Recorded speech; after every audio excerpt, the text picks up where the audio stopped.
Hi, I'm Kat Rosenfield. And I'm Phoebe Maltz Bovy, and we are Feminine Chaos, extra chaotic this week, perhaps. So we have a whole lot to talk about with you today, and we're going to just jump right in with so this has been just maybe a strange week in terms of, we had a few sort of Me Too related topics, and then the Kavanaugh hearing and madness happened. So we'll be talking about a few sort of all related topics. Also a little tiny bit about the Dreyfus Affair. Once huge, but now somewhat obscure 19th century French debacle. So we're going to cover everything today. But I think what we're going to start with is this phenomenon, very 21st century phenomenon on Twitter, that I've been noticing in reference to Kavanaugh, but had seen before, where men on Twitter will tweet very proudly that they, unlike Kavanaugh being the implication in this case, did not rape anybody in high school or in college or in general. And there are variations of this phenomenon. There are women and others who will put retweet if you never, Kat, this was, I think, your phrasing, if you never did a rape or something, right? That was, because it was just too, okay, so there's that, in which men are encouraged to do this. And then there's also the phenomenon of women tweeting that their sons, who are however old, have never raped anyone, which they say with such tremendous confidence. And also the phenomenon of, I guess, fairly young teenage boys tweeting that they are horrified that people would say that teenage boys are all rapists. And they are, if you're 16, well, you have a lot of life to do good and perhaps bad things ahead of you. So what this is ostensibly about, just to kind of set this up, is it's pushing back against this this sort of belief that we can discuss how many people actually share, that all teenage boys rape girls, basically, or all heterosexual teenage boys are doing this. And it seems to be a kind of, I would say, misguided way of saying that, which is true that not all teenage boys do this. But the question, Kat, is there any point to this? Well, obviously there must be. And I think the thing is that what it accomplishes is not to actually establish any kind of truth in terms of, vis-a-vis the behavior of the people saying, I never did or would do this. It feels like not infrequently when somebody is accused of having done this kind of bad behavior in their past, it will turn out that they had previously made statements suggesting that they were much too woke to ever do anything like that. Oh yes. Which we'll get to in a little bit. Mm-hmm. But what's sort of striking about it to me is that it's almost like a meme. It's like, and it proliferates on Twitter in the same way that these participatory, what's your rap name? What's, that kind of. What's your social security number? And Yes. So you have these, and it's this participatory thing. It's kind of tribal because, you certainly see only a certain type of man doing this kind of performative retweeting of the RT if you never did a rape. Sorry, I can't take it. It's terrible. I mean, no, agreed that it's tribal, but yeah. Yeah, I mean, it honestly reminds me of like a bunch of, I don't know if this was a thing when you were in elementary school, but a bunch of little kids, you know, like putting their hand up on their head like this after somebody farted to be like, well, you know, I don't have to eat it. And they would all do this. I guess I went to like a weird public elementary school. Well, But yeah. No, it reminded me of something from my elementary school as well, but something different where we were, I believe, 10 years old and had to sign some kind of contract that we were not going to smoke cigarettes for the entirety of 5th grade. Ooh, I know. promises. And then we could, I think, have like a pizza party at the end or something if we didn't. And it reminds me of that. I mean, in a couple ways, one being who was fact checking this. Yeah. Other being, it was sort of absurd. And I remember there was exactly one girl in the class who was like the hardcore 5th grader who was like, I can't come to the pizza party because I smoked cigarettes. Right. I mean, there's just something about the whole thing. I mean, it's such an upsetting topic. And then there's just this absurdity to the fact that here we are. Kavanaugh is saying that he did not commit an attempted rape. Nobody who's retweeting this believes him. The whole meme rests on this notion that he did, whereas these other men didn't, right? But then why are we believing these men online? Like, is there any even pretense that a man who retweets this is somehow more likely?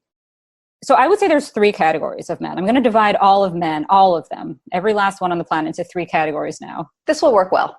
Yes.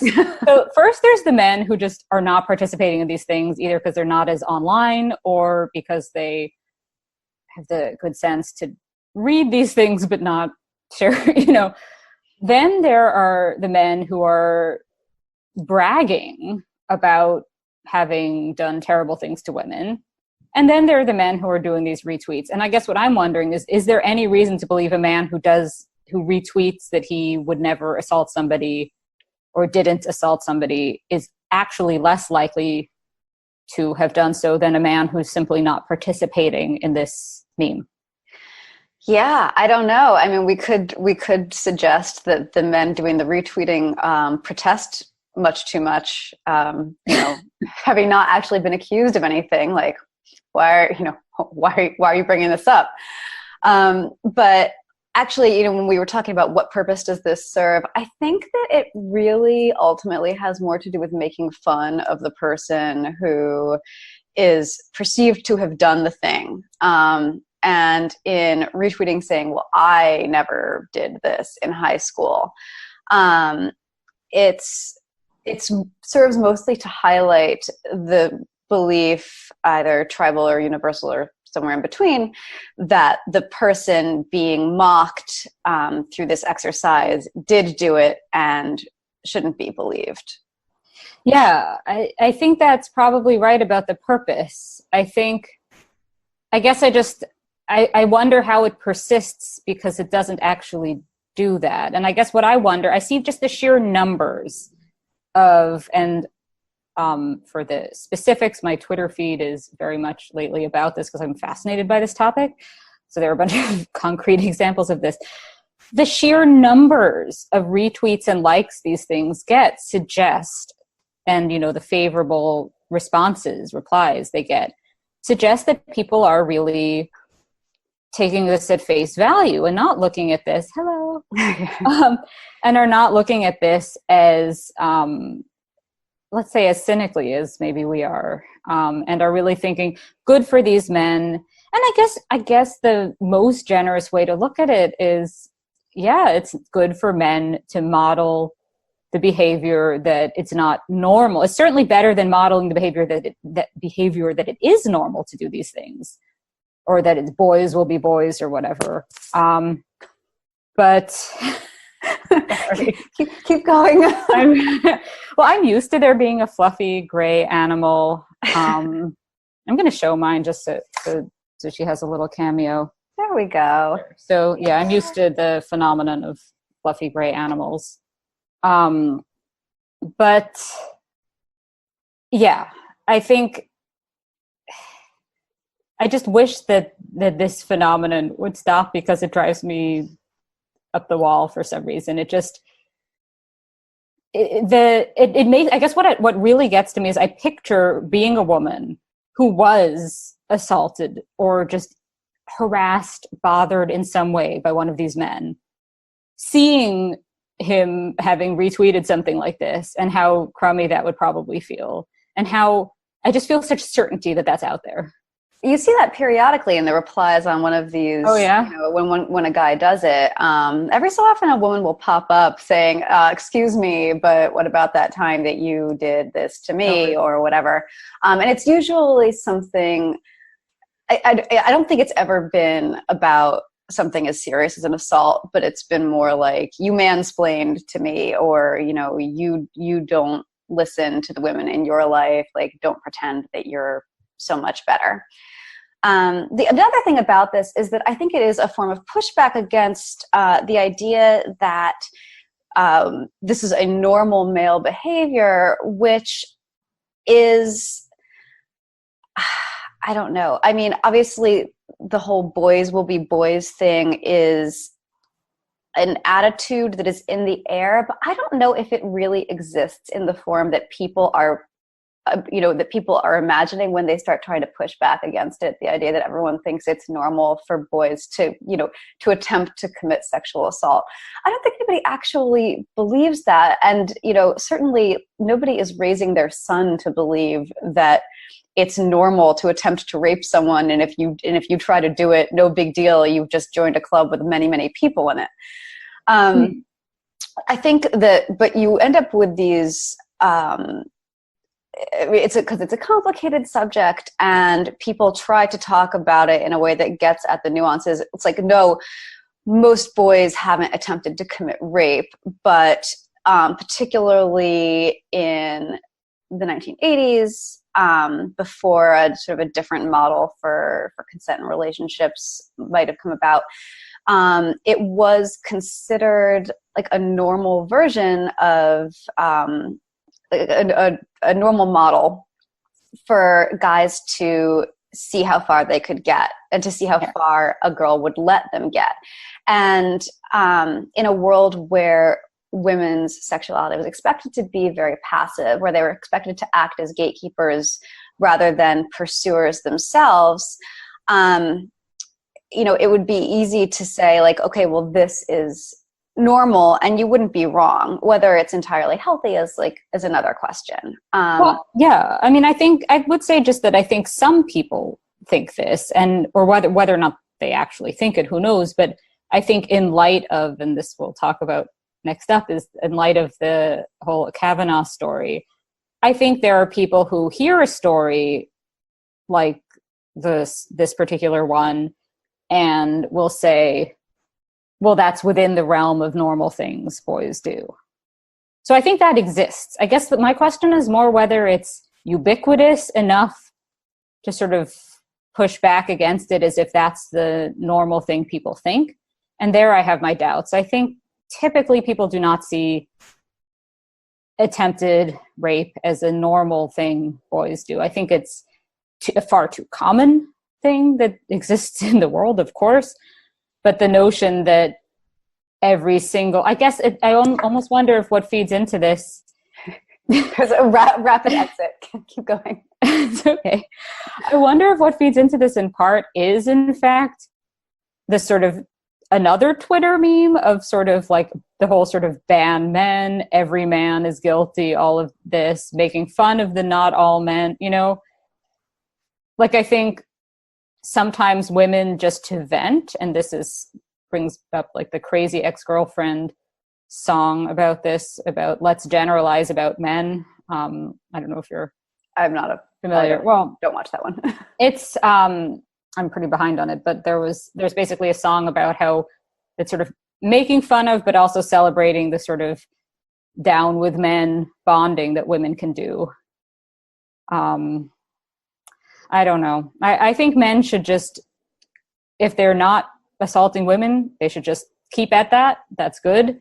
If I see a man tweet something like this does not make me think any more highly of him or make me think he's all it does is plants the idea that he's very preoccupied with this topic and very anxious about it, which is itself not great. It doesn't make me think a man has committed some crime. It just doesn't make me think he is less likely to have done so than I had thought prior to the retweet. Right. I'm just trying to think if I come down in about the same place as you do. And I think I do.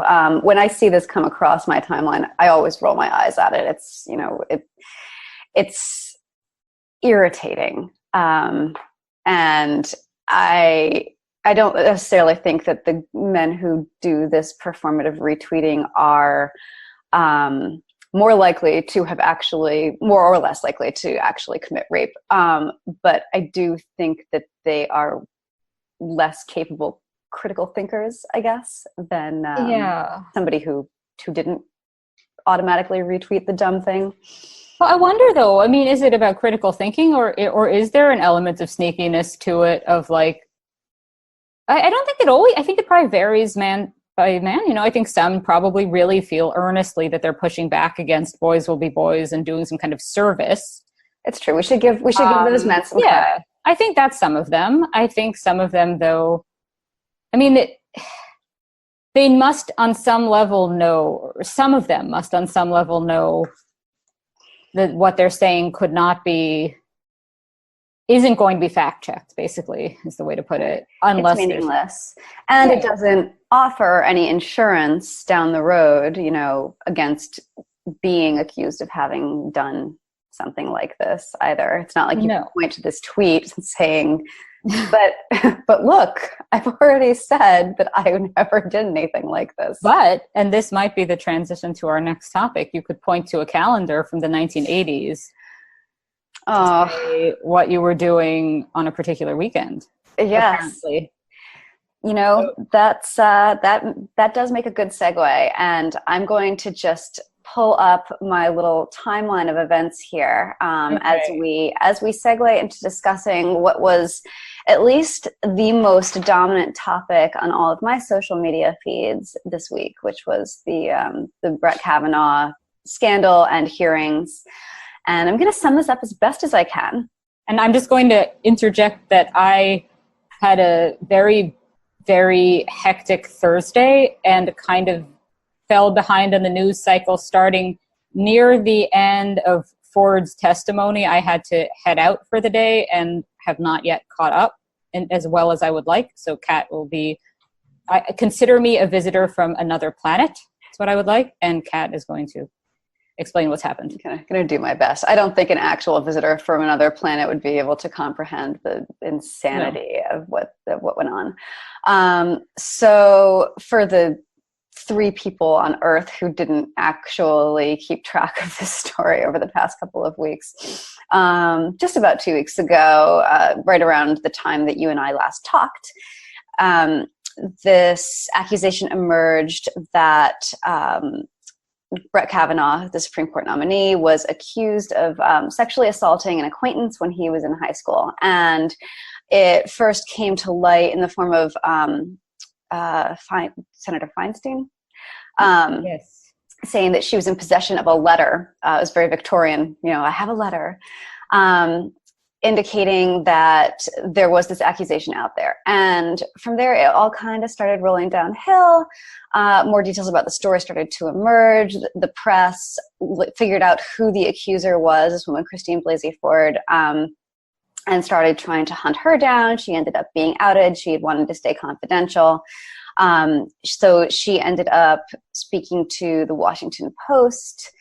And as her story was starting to come out, other people started coming forward to say that Kavanaugh had exposed himself. One woman said he had exposed his penis in college to her at a drunken party. And then another woman who was a client of Michael Avenatti's, which is a whole other can of worms, came forward to suggest that Kavanaugh was either a participant or maybe possibly a ringleader in organized gang rape parties in high school. So big mess. And it all culminated in a hearing this past Thursday. with Christine Blasey Ford flying in to testify before the Senate. Kavanaugh responded. It was difficult to watch. She was very emotional and very credible.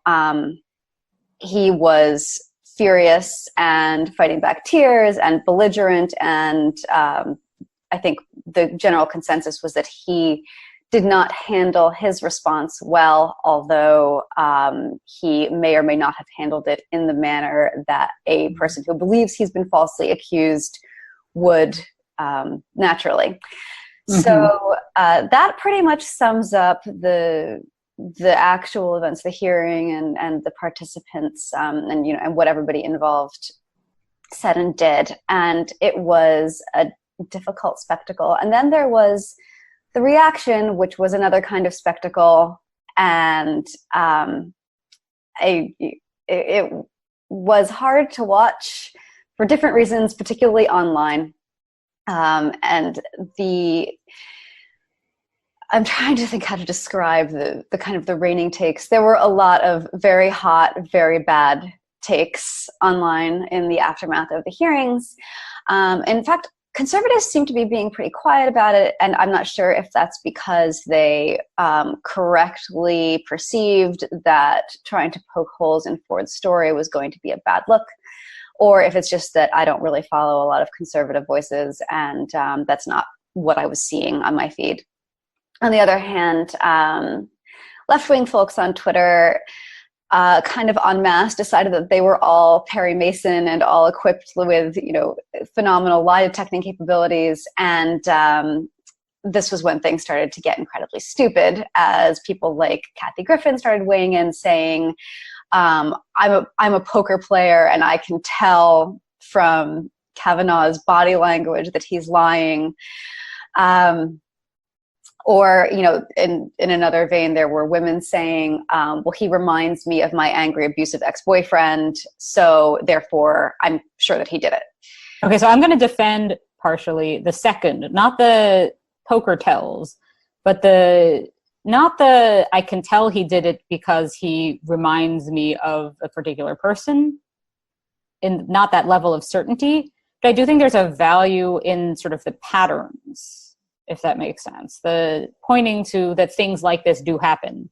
Because I think things like this don't often, or at least until recently, didn't often get discussed. And what I think about a lot is, so I have been following the story, just kind of missing the very, very last crucial few days of it. But the Caitlin Flanagan article, this was in The Atlantic, right? Yes, I actually didn't get around to reading that one before we got on the phone. Oh. No worries. So I will do the ancient history of the Kavanaugh story, such as it is. So Caitlin Flanagan is a writer known for sort of contrarian feminist type takes. So whatever all the feminists are saying, she'll say sort of something that's not that.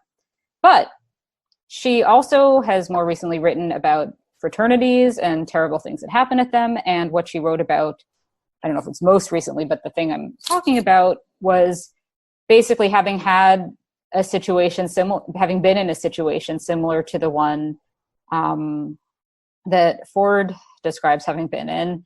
And it was persuasive because it wasn't persuasive in an automatic, oh, well, in that case, sure.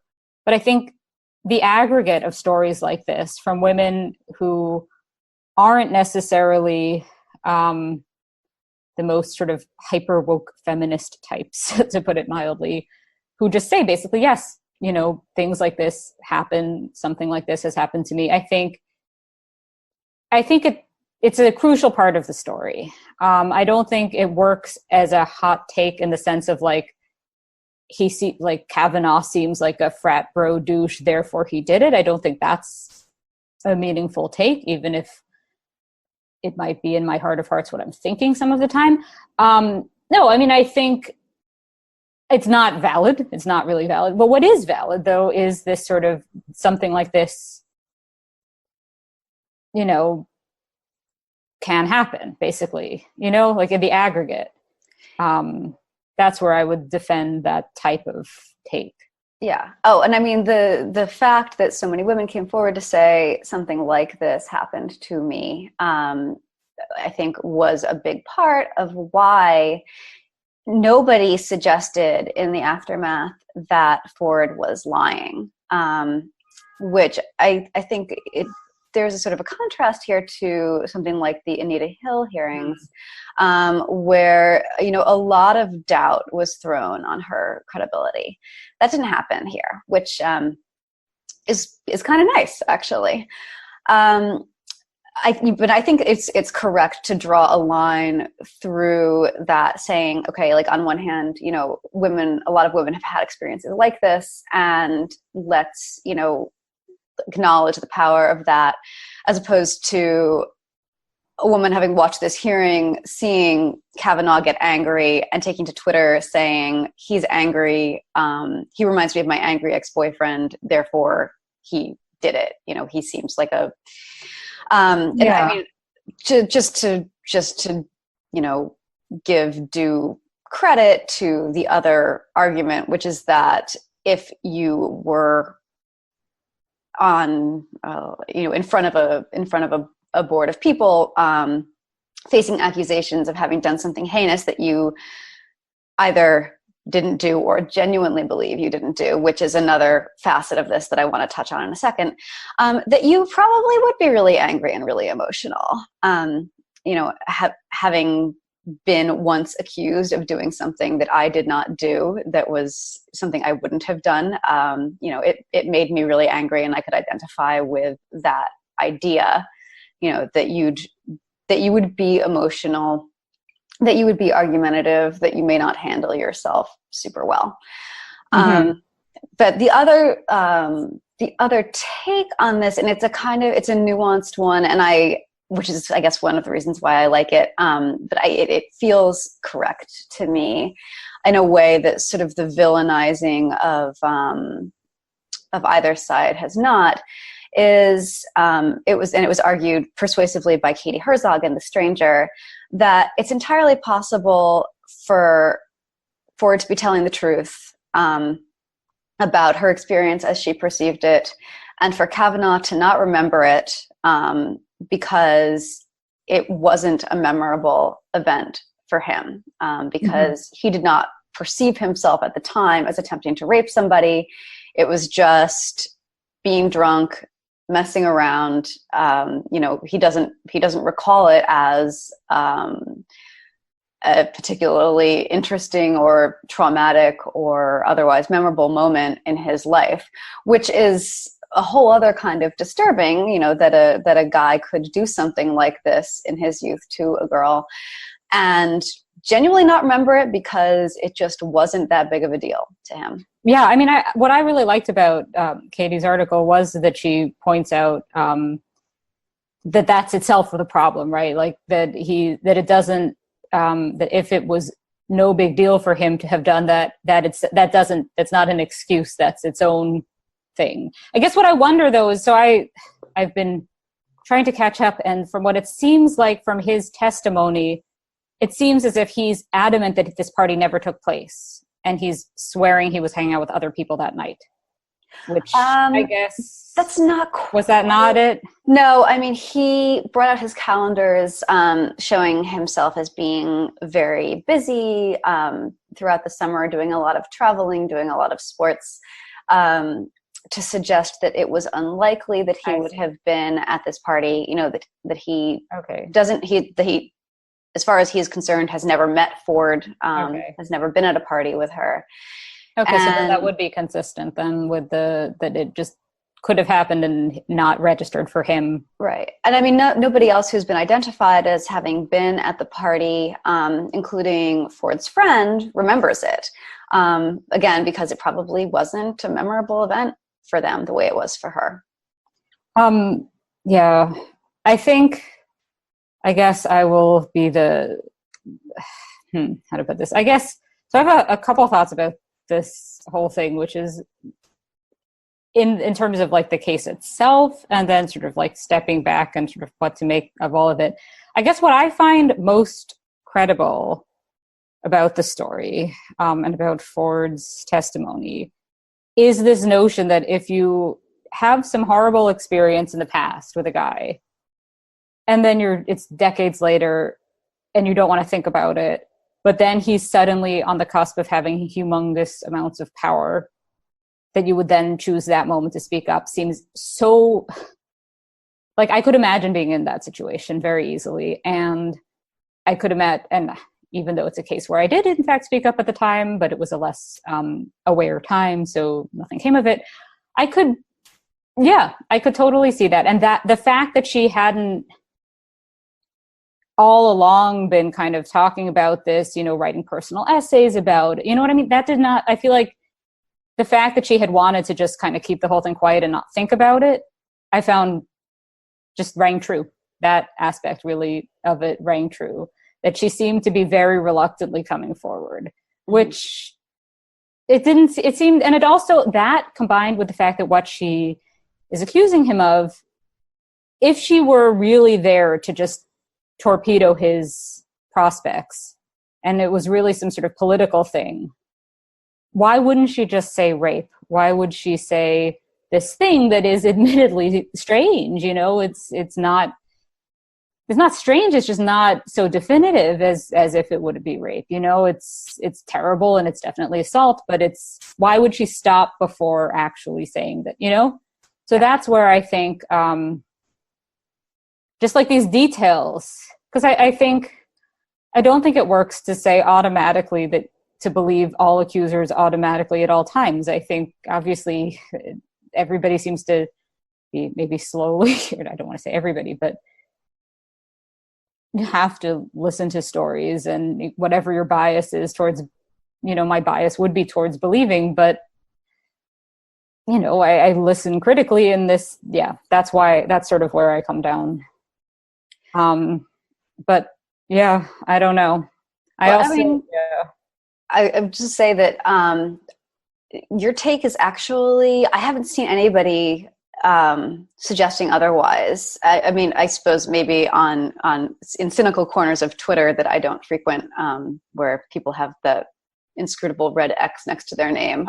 Right. They may be suggesting that she's a liar and an opportunist. But what I've seen mostly, and this includes amongst mainstream conservative voices, is that everybody believes her. Where the quibbling is coming in is was it definitely him who did this to her?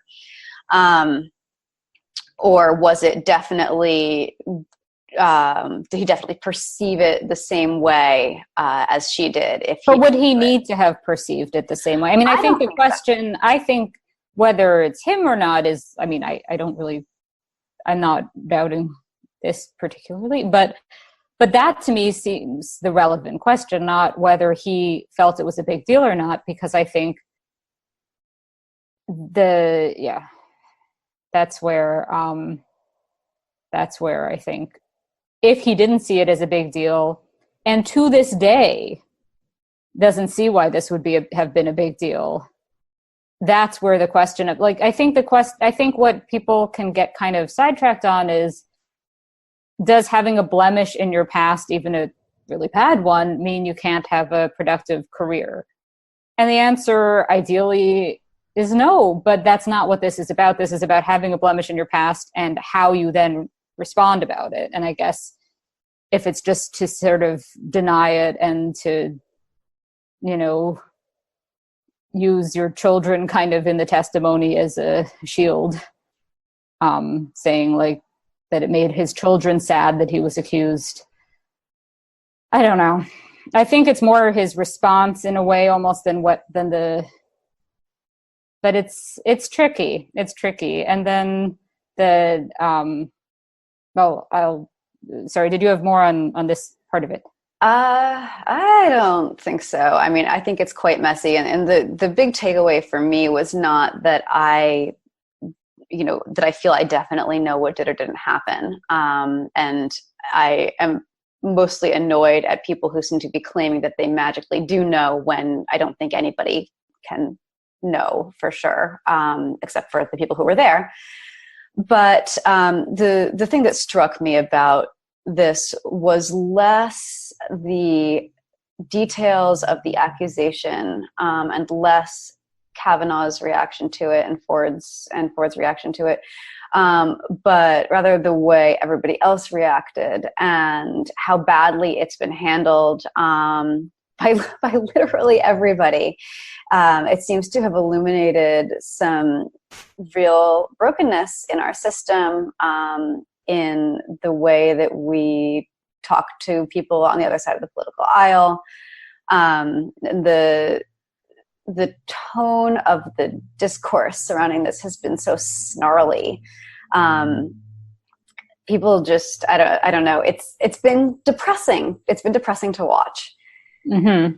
On the note of discourse, so something that seems to have come up a lot in the discourse about Kavanaugh is this question of privilege and his privilege, and that he is privileged. And this, I think, is something that's on the one hand abundantly true and relevant in ways that it isn't in other cases where the concept of privilege gets invoked, but in other ways is sort of playing out in exactly the same unhelpful terms as it often can. So I think it is a relevant concept here, because I think somebody who truly has had every break imaginable in life, not simply, a straight white man or something like this, but, in terms of prep school and Yale and all of this, and given when this was all transpiring,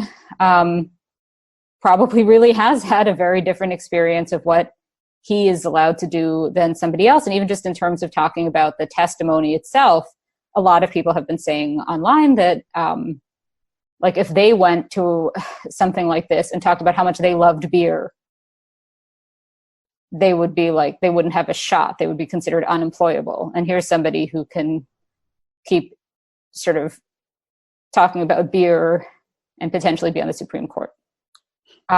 So I see it, but then what I think hasn't quite added up, I think to talk about the privilege that Kavanaugh has as he's a straight, cis, white man. I mean, he is, but what his life has been is so different from what's typical of people who fit into that fairly enormous demographic. So I think that's a place to be wary, to describe that as kind of, to conflate that with his specific situation. And I think also this notion that I've seen popping up a bit again of like that what the missing piece is privilege awareness, that Kavanaugh needs to understand that he's privileged, or that people need to understand that Kavanaugh is privileged, seems that never works. That never works. If the issue is that he did something terrible and is denying it, what is the, and if that's presumably what the opinion is of people making these arguments, is it really that he needs to be alerted to the fact that he can get away with things? Is that really what's missing? It just doesn't make any sense. So that's where I've seen the discourse be both helpful in some ways, because I think it is, I think privilege is relevant here, because I think in an ideal world, nobody does what he has allegedly done and denies it and gets away with it. It's not that I think in an ideal world, everybody gets an equal chance to do that. I think in an ideal world, nobody does. Whereas I think often privilege is used to talk about things that should be rights for all. So I think it is the right term, but I just think there's a danger in kind of using it to describe too much of humanity. And so that's. Yeah. I mean, what strikes me is that Kavanaugh's privilege it's not white privilege, and it's not male privilege or being straight or being cisgender. It's literally that he is privileged. He was born into a wealthy family. He went to Yale. His grandfather went to Yale. It's class privilege. Well, it's all of them. I think it's all of them combined. So I think the way I see it, it's not that it's class rather than these other things. I think it's all of them together. And I think this is a problem that comes up a lot in specifically discussions of white privilege, but I suppose why not throw in cis and male and straight and such in there too, where the things that are given, that the people who are the more sort of woke side of things will confess to having, whichever privilege, are things that, just reminding me that we're going to talk about the BuzzFeed privilege article. Yes.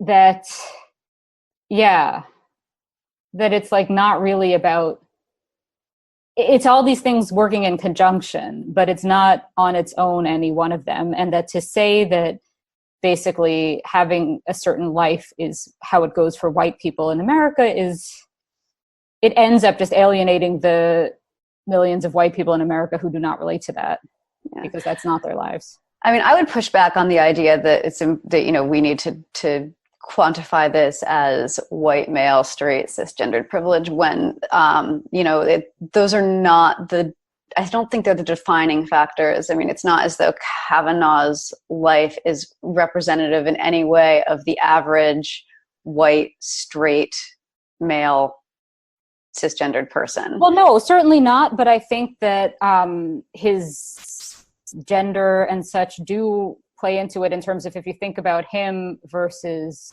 his accuser, who is from a similarly privileged, similarly white, by all accounts, similarly straight and cisgendered background, but is in a very different position in all of this. So I think it's not that I think, obviously class is huge here, and I think it's just all of the things in conjunction in one way or another, if that makes sense. I don't know. I think maybe we just disagree, and that is okay. We are allowed to disagree. We're going to agree to disagree. I have to say the thing about the Dreyfus Affair, because I've promised this on Twitter. So I think people have been talking about, so the Dreyfus Affair, what it was in the late 19th, early 20th century in France, a Jewish army officer, Alfred Dreyfus, was falsely accused of treason, of spying for Germany.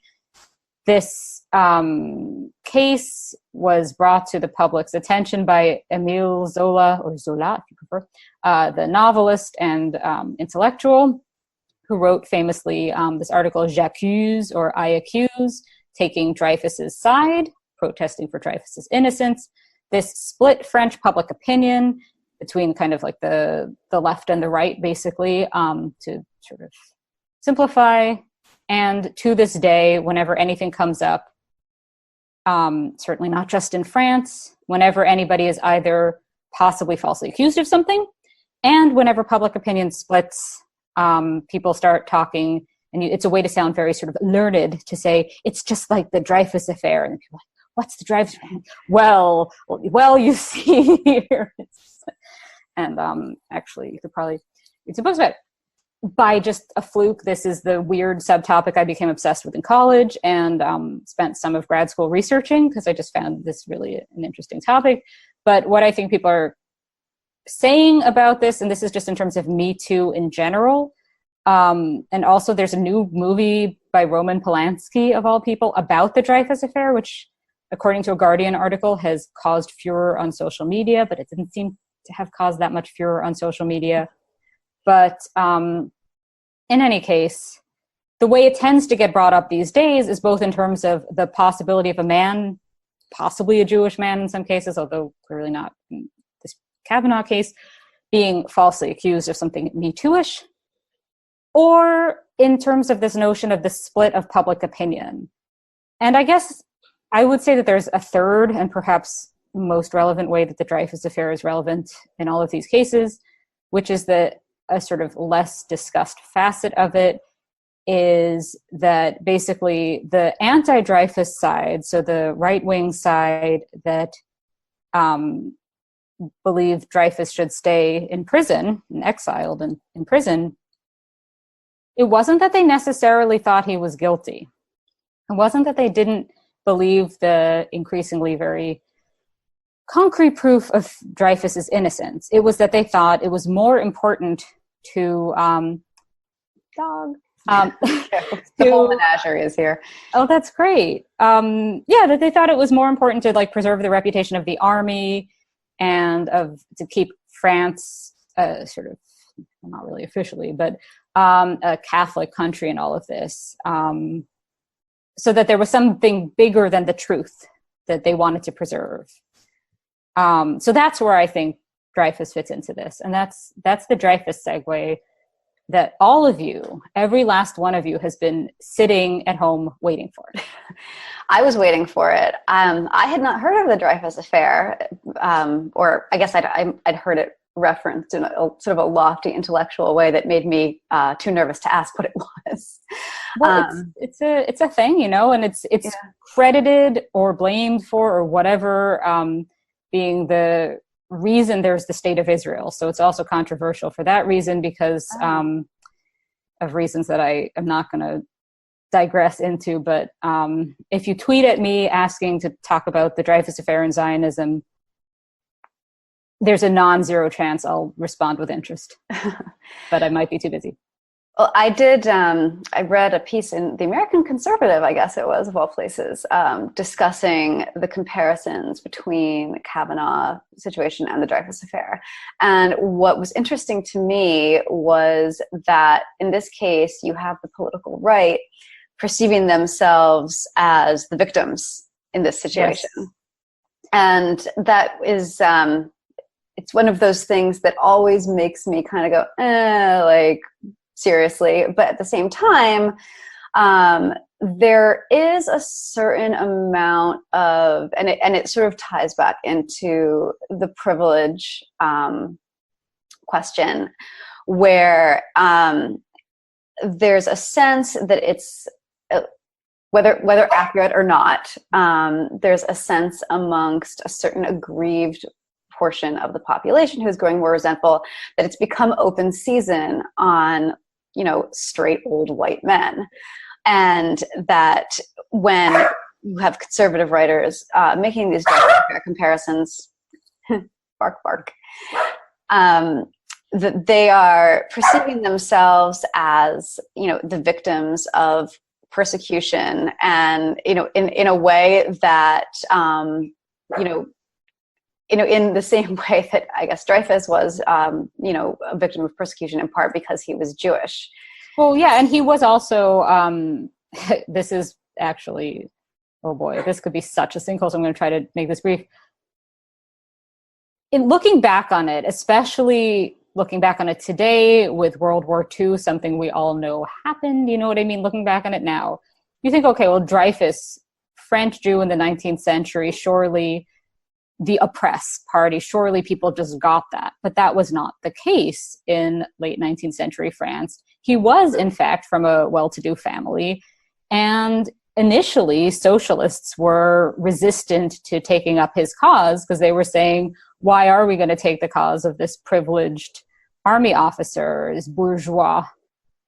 So that it was really the Dreyfus Affair that kind of took, not 100%, but kind of removed anti-Semitism from the French sort of socialist movement to some extent. Interesting. And my dog has a lot of thoughts about the Dreyfus Affair. All of this.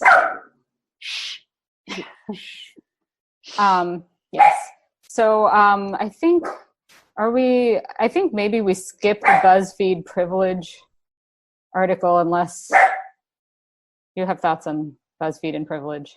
No, that was really, that's your area. Yeah. Okay. So yes, I had read and been fascinated by an article in BuzzFeed about privilege, but it seems so last news cycle. So just accept that there is one and that it was weird.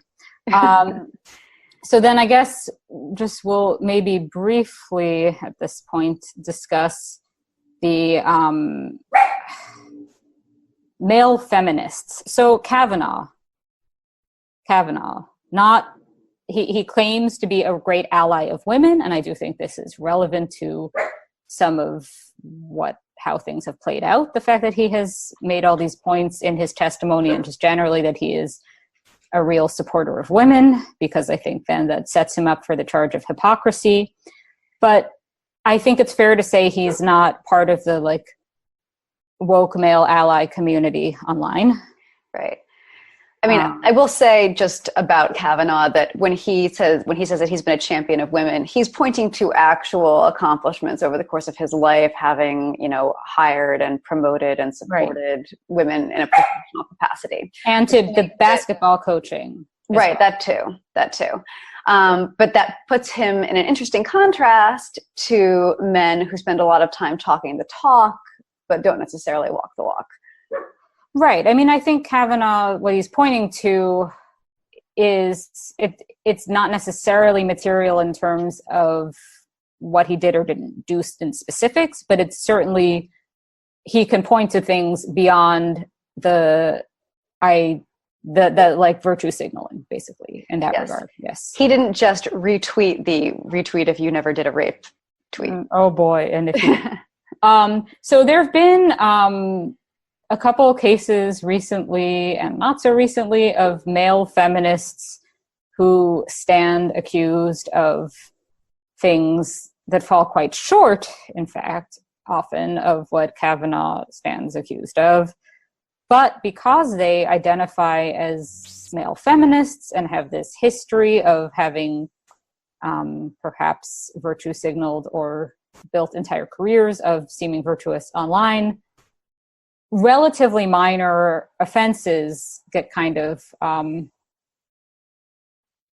that, like, you can have an article, as there indeed was in Jezebel, pretty much based on the notion that a man who presents himself as a feminist has been crappy to women on dates. Now, this particular story in Jezebel was a weird one, I think, because it wasn't just about being crappy on dates. There was also in the mix an allegation of non-consensual choking, which would certainly count as assault. But then also in the mix, and treated as entirely relevant, was basically that he was kind of not as into some women as they were into him. And it was very hard to, this was this Jack Smith the Fourth, is this correct? Yes, the fourth. Mike the Fourth. Which, yeah. So I guess, so male feminists, should they be held to a higher standard than male non-feminists, I guess? Gosh, maybe on an interpersonal level, you meet a man who professes to be a feminist, and you individually, one-to-one, may expect him to behave. Oh, barky. Hush. Hey. Winston, come here. Oh. They're both lively today.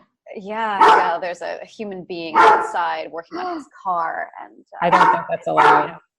Perish the thought. Hey, buddy. Oh God. Well, hopefully people could still hear me or the sound of the barking dog. I can't think with this going on. Okay, so it's, my dog is now curled up and quiet for a change, so I'm going to try to I'll ask maybe another question about it. So male feminists, yes, on an interpersonal level, they certainly shouldn't have the law different for, I think being rude on a date should not, while professing online. I mean, I guess the only place I see where there could be any legal, any sort of legal ramifications of this is this question of somebody misrepresenting themselves. So if somebody is claiming, I mean, I guess that's where I feel like it all gets a little hazy, where it seems like there are claims that there's these men who present themselves online as very aware feminists to seduce women, basically, and that these women are then sleeping with these men under false pretenses. And the question is it equivalent to lying about medical status, marital status, something like this, to present yourself online and maybe on the first date as a very aware feminist when you are in fact just saying this to get into a woman's bed?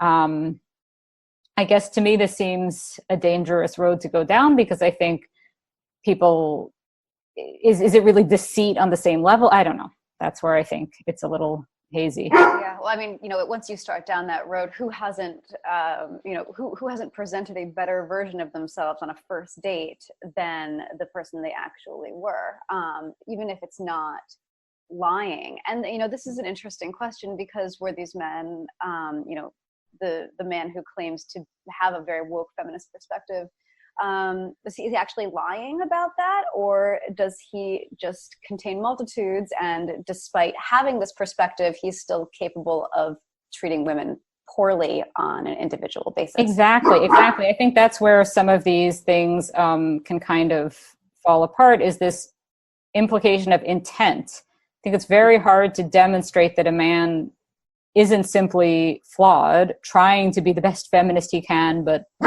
crummy in his personal life, and that it's actually genuinely a strategy to seduce women. I think that I'm sure, like everything in this world, I'm sure it's out there, but I think it's a very hard thing to prove. Mm-hmm.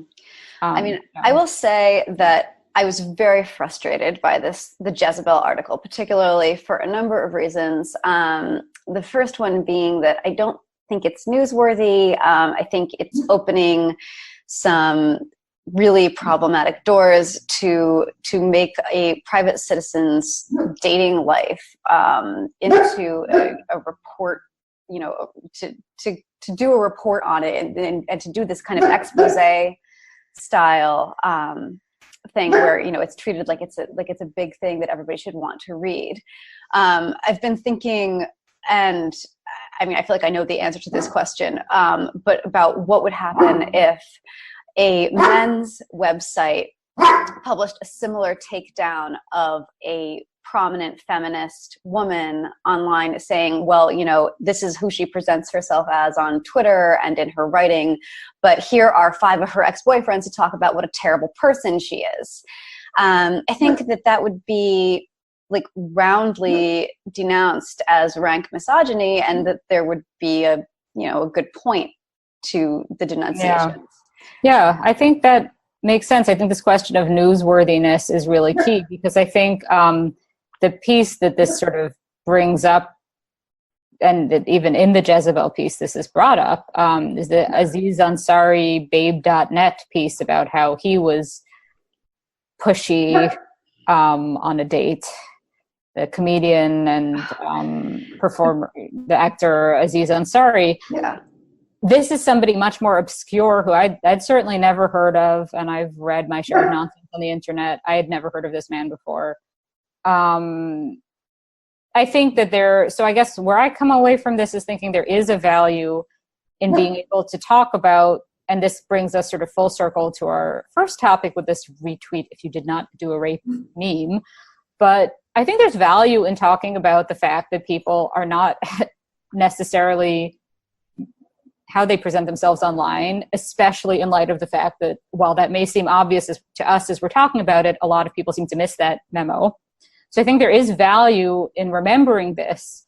The question is how that gets discussed, and I think it is a dangerous road to go down, that people who are not public figures have their personal lives looked at under a microscope. I think what was weird in this case was that there was, in the mix of all this sort of nonsense, a serious accusation, whether true or not, I don't know, but the point is it was a serious accusation, whereas so much of the text of this post was basically like, this guy was an asshole, which perhaps he was, but is that a news story? Well, I mean, I think that what the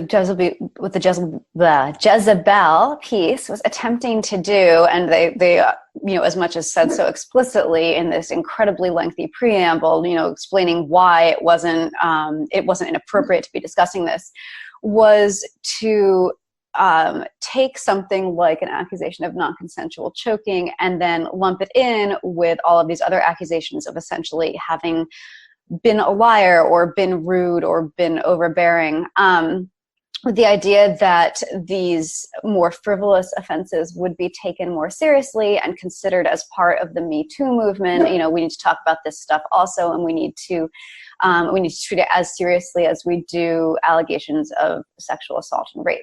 And that instead what ends up happening is that the inclusion of all of these things together and the lumping in ends up, for I think most reasonable people, just calling into question the more serious of the offenses. It's like, well, why are you lumping this in with these other things? Can it possibly have been the worst version of this, as opposed to something where there was room for misunderstanding. Because if it was really so terrible on its own, why aren't you just writing about this? Yeah, I think I'm going to make this all come completely full circle to our last Vlogging Heads, with the modern love writer saying that basically rejecting, that ghosting on somebody is kind of a violation of their consent. Yes. I think that this expanding, I think it is useful to talk about gray areas of all kinds, and to talk about the fact that hurt doesn't just happen in these more extreme or illegal cases. I think that's valuable. But the way you do that is by maintaining an understanding of what gray is, and not conflating the gray part with the extreme, I don't think it works to define ghosting as a violation of consent, or dumping somebody as a violation of consent. And I don't think it works to define a guy presenting himself as very woke online, as a feminist ally, as deceit on the level that's a violation of consent either. I think, that's pretty much, yeah. And, I, as always, want to say that I don't think that kind of conflation or this kind of narrative is good for women or good for feminism. One thing that struck me, and it was similar to something that struck me in the Modern Love column that we talked about last time, was the number of women who came forward in this piece to say, Jack Smith did X and it made me feel Y, so I then did Z. And that means that Z is not my fault, it's his fault. I don't think this thorough abdication of agency is good for women. It's certainly not the kind of feminism that I grew up with. Well, and I don't know, there's probably a much lengthier discussion here to be had, but I continue to question why it is that we are collectively so uncomfortable with the idea of women having agency and then using that agency to make bad, regrettable choices that they are ashamed of and then have to deal with, and why it's seemingly so much more desirable to say, no, it's not your fault, this was done to you, you're a victim. I don't know why we're so much more comfortable with the idea of women as victims than women as full human beings who sometimes make really dumb choices and have to cope with that. I don't have much to add to that. I think the only thing I could say is I think this notion of women as agents, as active, as pursuers and so forth, never quite made the headway some might imagine. So times maybe never quite changed as much as one might think. And this, that could be part of it. Who knows? Who knows? It feels like a step backwards to me from, even the way people were talking about this stuff 10 years ago. But are we just old feminists? Old, decrepit feminists? Couple of old crones. That might be it. Leading the old millennial. Who knows? It's true. So any other thoughts on any of this? No, I think we've pretty much, when we have, as always, come around full circle somehow. Yes. All right. Did you want to recommend Toronto? I want to recommend shopping in Toronto, but I don't know if I have a segue that's good. But people in Toronto always go on shopping trips to New York, and I just recommend doing the reverse trip, not just because of the exchange rate, but because we have good stores here. Oh. But then none of them, unfortunately, sponsor Feminine Chaos or anything, but if any of them want to, no. So that's really my recommendation. I especially like a Korean boutique on Queen Street, just west of Spadina, called Durumi. That's my recommendation. Go boutique shopping at Durumi and get nice made in Korea clothing. Oh, that sounds lovely. Yeah. Do you have any recommendations? No, I wear yoga pants every single day. Well, you can't see what I'm wearing. I mean, I am wearing yoga pants as well. But, I was gonna say, I do teach yoga, so it makes some sense. I've got nothing. I picked up a chestnut on my walk this morning in case anybody wanted to see it. We'll do show and tell. There it is. That's fantastic. I recommend this chestnut. They're very satisfying to hold. I'm convinced. I'm completely convinced. All right, Kat. Well, it's been fun. It's been chaotic. Fun. It's been feminine chaos. All right. Till next time. Bye. Bye.